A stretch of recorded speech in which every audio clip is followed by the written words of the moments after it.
Sürücülük vəsiqəsinin olması o demək deyil ki, istədiyin avtomobili idarə edə biləsən. İlk növbədə gərək etibarnamə olsun. Azərbaycanda hələ Sovetlər dövründən tətbiq olunan bu qaydaya ehtiyac varmı?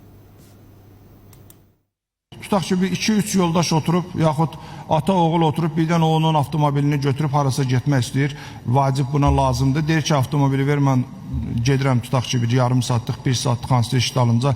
Gələk bu gedən notarial qaydada onu rəsmləşdirə, sonra öz avtomobilini verək ki, onun dostu, yaxud kimsə sürsün.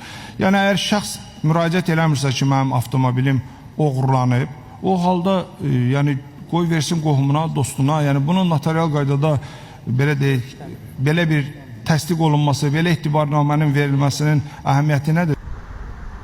Nəqliyyat vasitəsini idarə etmək üçün Sovetlər dönəmindən qalma etibarnamə sistemi ölkəmizdə hələ də mövcuddur.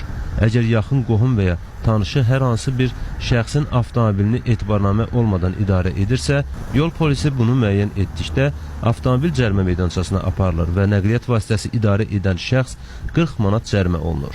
Sürücülər də birmənalı olaraq etibarnamə qaydasının ləğv olunmasının tərəfdardılar. Mən qardaşımın maşını sürmək üçün, bir gün sürmək üçün gərək gedəm davernus alım. Oğluma maşını bir gün, bir saata vermək üçün mən gərək gedəm ona davernus verim. Nəyə görə? Avropa və dünyanın inkişaf etmiş ölkələrində avtomobili idarə etmək üçün etibarnamə tələb olunmur. Ekspertlər düşünür ki, Avropa təcrübəsindən Azərbaycanda da yararlanmaq mümkündür. Bunun üçün qanuna yenidən baxılmalı və dəyişiklik edilməlidir. Rusiyada, Gürcüstanda, Avropa ölkələrində təcrübə belədir. Kimsə sükan arxasındadırsa, polis onu saxlayanda qeydiyyat şəhadətnaməsini göstərir ki, bu avtomobilin qeydiyyat şəhadətnaməsidir. Avtomobil də filan kəsindir, mən sürürəm. Burada ikinci sual olmur. Çünki hamı bilir ki, o avtomobilin öz mülkiyyətçisi əgər qaçırılıb, nə bilim, qanunsuz sahibliyindən çıxıb söhbəti olsa, polisə məlumat verərdi. Yəni, avtomobil axtarışda olardı və s. Etibarnaməsiz avtomobili idarə edəndə cərimə olunarkən sənədləşmənin necə olacağı ilə bağlı sual da yarana bilər. Dünya praktikasında cərimələr avtomobil sahibinin adına yazılır. Əgər qanun pozuntusunu o etməyibsə, məktubla müvafiq dövlət orqanına müraciət edir ki, avtomobilini cərimə olunan zaman başqası sürüb və cərimə onun adından çıxarılaraq həmin şəxsin adına yazılır.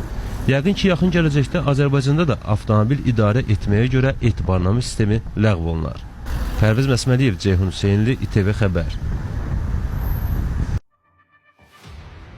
Konstitusiya Məhkəməsi Gəncə şəhər məhkəməsinin müraciəti əsasında müvafiq qərar qəbul edib. Qərara əsasən nəqliyyat vasitəsinin mülkiyyətçisi olmayan şəxsin nəqliyyat vasitəsini idarə etməsi üçün etibarnamənin zəruriliyi tələbinin müvafiq qanunvericilikdə aradan qaldırılması Milli Məclisə tövsiyə olunub. İnzibati Xətalar Məcəlləsinin və yol hərəkəti haqqında qanunun normaları qanunverici orqan tərəfindən təkmilləşdirilənədək nəqliyyat vasitəsinə sahiblik hüququ olan şəxsin nəqliyyat vasitəsində olmadığı hallarda nəqliyyat vasitəsinin etibarnaməsiz idarə edilməsi, yəni ər-arvadın ümumi mülkiyyət hüququna dair şəhadətnaməsinin olduğu hallar istisna olmaqla İnzibati Xətalar Məcəlləsinin 332.1-ci maddəsi ilə müəyyən edilən inzibati məsuliyyətə səbəb olur. Qərar dərc edildiyi gündən qüvvəyə minir, qətidir, heç bir orqan və ya şəxs tərəfindən ləğv oluna, dəyişdirilə yaxud rəsmi təfsir edilə bilməz.